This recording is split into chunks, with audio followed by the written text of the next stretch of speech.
Hi, good morning. എന്തൊക്കെയുണ്ട് വിശേഷം? എല്ലാവരും സുഖമായിട്ടിരിക്കുന്നു. നമ്മൾ ഇന്നില്ല ഒരു സ്ഥലത്തേക്ക് പോവാട്ടോ, ഡേർഡിൽ ഡോറ്. നമ്മളിവിടുന്ന് രാവിലെ തന്നെ ഇറങ്ങുന്നുണ്ട്. സൺഡേ ആയതുകൊണ്ട് നല്ല തിരക്കായിരിക്കും. ഇപ്പം നല്ല വെതറാണ്.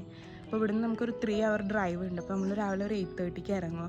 അതുപോലെ ടൈം കിട്ടുവാണെങ്കിൽ നമ്മളവിടെ അടുത്തുള്ള സാൻഡ് ബാങ്ക് ബീച്ചിലും കൂടിയും പോകും. നമ്മുടെ കൂടെ ഇവരെല്ലാവരും ഉണ്ട്. ജിനീഷാണ് നമ്മുടെ ഡ്രൈവർ. ഒന്ന് നോക്കാവോ?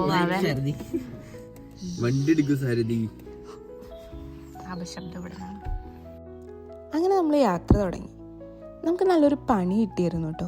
പണി കിട്ടിയെന്ന് പറയാൻ പറ്റില്ല, നമ്മൾ കാണിച്ചൊരു മണ്ടത്തരം. നമ്മളിവിടുന്ന് പോയി ഒരു 2.5 മണിക്കൂർ കഴിഞ്ഞ് ഒന്ന് ഫ്രഷ് ആവാം, കുറച്ച് സ്നാക്സൊക്കെ മേടിക്കാമെന്ന് വിചാരിച്ച് ഒരു സർവീസസിൽ കയറിയപ്പോൾ നമ്മൾ ലൊക്കേഷൻ നോക്കി. അപ്പോഴാണ് അറിഞ്ഞത് നമ്മൾ പോകുന്ന ലൊക്കേഷൻ വേറെയാണ്. നമ്മളപ്പോഴുള്ള സ്ഥലത്ത് നിന്ന് ഇനി ഒരു 2 മണിക്കൂർ തിരിച്ച് ഡ്രൈവ് ചെയ്യണമെന്ന്. പിന്നൊന്നും നോക്കിയില്ല, സ്നാക്സൊക്കെ മേടിച്ച് ഫ്രഷായി തിരിച്ച് വണ്ടി വിട്ടു. അങ്ങനെ 11 മണിക്ക് എത്തേണ്ട നമ്മൾ ജിനീഷിൻ്റെ സഹായം കാരണം അവിടെ എത്തുമ്പോൾ ഒരു 12:30. അവിടെ എത്തിയപ്പോഴാണെങ്കിലോ ഒടുക്കത്തെ തിരക്ക്.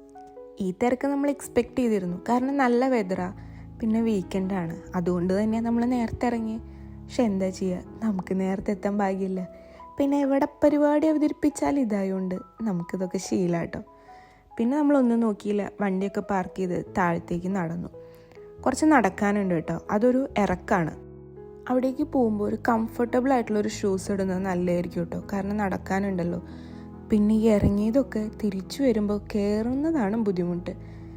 അത്രയും വയ്യാതെ കേട്ടോ, അത് കാരണം വീഡിയോ പോലും എടുക്കാൻ പറ്റിയില്ല. പിന്നെ അവിടുത്തെ വ്യൂ അത് പറയാതിരിക്കാൻ പറ്റില്ല, അത് അടിപൊളിയാണ് കേട്ടോ. പിന്നെ ഈ ഡേർഡിൽ ഡോറിനെ പറ്റി പറയുകയാണെങ്കിൽ, ഈ ഡേർഡിൽ എന്ന് പറഞ്ഞ വാക്കിൻ്റെ മീനിങ് ഡ്രിൽഡ് ഹോൾ എന്നാട്ടോ. നാച്ചുറൽ ഇറോഷനും ജിയോളജിക്കൽ അപ്ലിഫ്റ്റും കാരണം ഫോം ചെയ്തൊരു ലൈം സ്റ്റോൺ ആർച്ചാണ് ഈ ഡേർഡിൽ ഡോർ. അതിന് ഒരു ഡോറിൻ്റെ ഷേപ്പിലുള്ള ഹോൾ ഉള്ളതുകൊണ്ടാണ് ഡേർഡിൽ ഡോർ എന്ന് പേര് വന്നത്. അതിപ്പോൾ ഞാൻ പറയാതെ തന്നെ നിങ്ങൾക്ക് കണ്ടാൽ മനസ്സിലായിട്ടുണ്ടാവുമല്ലോ. പിന്നെ പതിവ് പോലെ എന്തൊക്കെയോ പറഞ്ഞ് ഉണ്ണി എന്നെ പറ്റിക്കാൻ നോക്കുന്നുണ്ട്. പക്ഷെ ഇപ്രാവശ്യം ഞാൻ പറ്റിക്കപ്പെട്ടില്ല, കാരണം അമ്മാതിരി തള്ളായിരുന്നു കേട്ടോ അവൻ. അത് കേട്ടാൽ തന്നെ മനസ്സിലാവും അത് നോണയാണെന്ന്. പിന്നെ നമ്മൾ കുറച്ച് നേരം അവിടെ ടൈമൊക്കെ സ്പെൻഡ് ചെയ്ത് നമ്മൾ അവിടെ നിന്ന് തിരിച്ചു പോകുന്നു കേട്ടോ. ഇപ്പോൾ നമ്മൾ എവിടേക്ക് ട്രിപ്പ് പോവുകയാണെങ്കിൽ നമ്മൾ ഒരു നേരത്തെ മീൽ മോസ്റ്റ് പ്രോബബ്ലി അത് ലഞ്ചായിരിക്കും. നമ്മൾ കൈ പിടിക്കാറുണ്ട്. അപ്പോൾ ഇത്തവണ നമ്മൾ ഇവിടേക്ക് പോയപ്പോഴും കൈ പിടിച്ചിരുന്നു, പക്ഷെ അവിടുത്തെ തിരക്കും കാറ്റൊന്നും കാരണം നമ്മൾ അവിടെ നിന്ന് കഴിച്ചില്ല. പോകുന്ന വഴിക്ക് നമ്മൾ ഈ കുതിരേനെയൊക്കെ കണ്ടു. അപ്പോൾ അത് നല്ല ലൊക്കേഷനാണെന്ന് തോന്നിയപ്പോൾ നമ്മൾ അവിടെ വണ്ടി നിർത്തി. പിന്നെയാണ് മനസ്സിലായത് അവിടെ കുതിരച്ചാണകമാണ് ഫുള്ള്, അവിടുന്ന് ഫുഡ് കഴിക്കാൻ പറ്റില്ല എന്ന്. പിന്നെ നമ്മൾ നമ്മുടെ അടുത്ത ലൊക്കേഷനായ സാൻഡ് ബാങ്ക് ബീച്ചിലോട്ട് പോയി. നമുക്ക് പ്രത്യേകിച്ച് എക്സ്പെക്റ്റേഷൻസ് ഒന്നും ഉണ്ടായിരുന്നില്ല കേട്ടോ സാൻഡ് ബാങ്ക് ബീച്ചിലോട്ട് പോകുമ്പോൾ.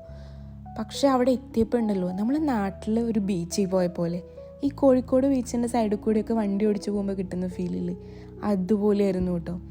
ഒരു സൈഡിൽ പെബിൾസും ഒരു സൈഡിൽ സാൻഡും, പിന്നെ ഒട്ടും ആൾത്തിരക്കില്ല. നമ്മൾ അവിടുന്ന് ഫുഡൊക്കെ കഴിച്ച് വെള്ളത്തിലിറങ്ങാൻ വേണ്ടി കാവടി തുള്ളിപ്പോയതാണ്. പക്ഷെ അവിടുത്തെ കാറ്റും തണുപ്പും കാരണം വെള്ളത്തിൽ ഇറങ്ങാൻ പോയിട്ട് വെള്ളം ഒന്ന് തൊടാൻ പോലും പറ്റില്ല. പണ്ടാരോ പറഞ്ഞ പോലെ യോഗയിലെ അമ്മണെ പായണ്ട് മടക്കിക്കാളി എന്നായിട്ടോ നമ്മുടെ അവസ്ഥ. ഡേർഡിൽ ഡോറിലും ഇറങ്ങാൻ പറ്റിയില്ല, സാൻഡ് ബാങ്കിലും ഇറങ്ങാൻ പറ്റിയില്ല.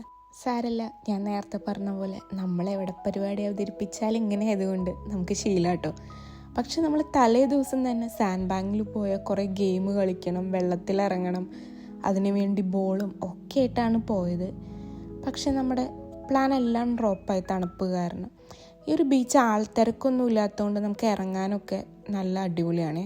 പിന്നെ ബീച്ചിലിറങ്ങാൻ പറ്റാത്തതിൻ്റെ വിഷമം മാറ്റാൻ നമ്മളൊരു പബ്ബിൽ പോയി അവിടുന്ന് ഫുഡൊക്കെ കഴിച്ചു, ഡ്രിങ്ക്സൊക്കെ കഴിച്ചു. നമ്മൾ ഓർഡർ ചെയ്ത് പോർക്ക് റിബ്സും ചിക്കൻ വിങ്സും ന്യൂയോർക്ക് ചീസ് കേക്കൊക്കെ ആയിരുന്നു.